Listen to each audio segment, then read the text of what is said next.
Kitab Suara Muqaddimah Surat Al-Baqarah.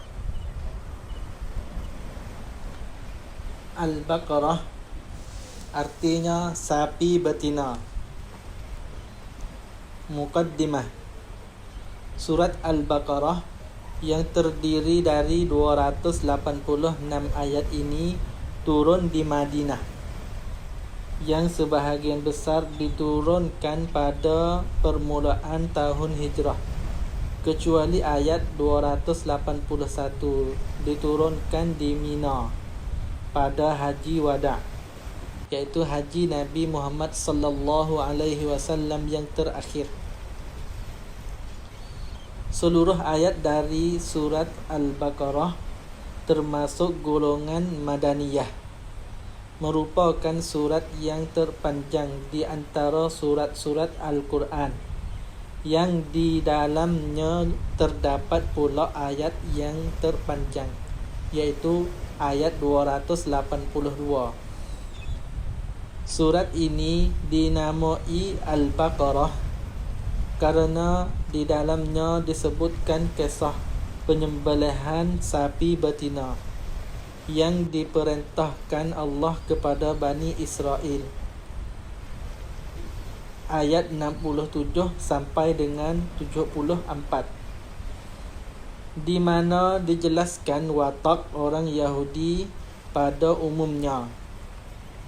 Dinamai Fustatul Quran, puncak Al-Quran, karena memuat beberapa hukum yang tidak disebutkan dalam surat yang lain.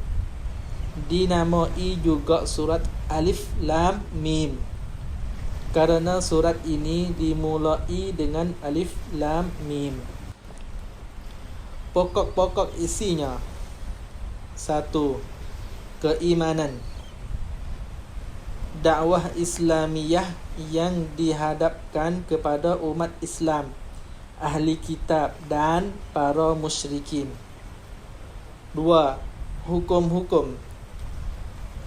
Perintah mengerjakan solat, menunaikan zakat, hukum puasa, hukum haji dan umrah, hukum qisas, hal-hal yang halal dan yang haram, bernafkah di jalan Allah, hukum arak dan judi, cara menyantuni anak yatim, larangan riba, hutang piutang, nafkah dan yang berhak menerimanya, wasiat kepada 2 orang ibu bapa dan kaum kerabat, hukum sumpah, kewajipan menyampaikan amanat, sihir, hukum merusak masjid, hukum merubah kitab-kitab Allah, hukum haid, iddah,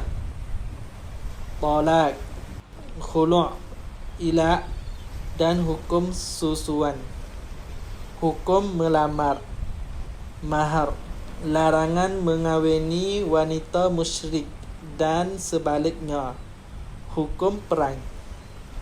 3. Kisah-kisah. Kisah penciptaan Nabi Adam alaihi salam, kisah Nabi Ibrahim alaihi salam, kisah Nabi Musa alaihi salam dengan Bani Israel. 4. Dan lain-lain. Sifat-sifat orang yang bertakwa, sifat-sifat orang munafik, sifat-sifat Allah, perumpamaan, kiblat, kebangkitan sesudah mati. Thank you for follow. Yes, I read.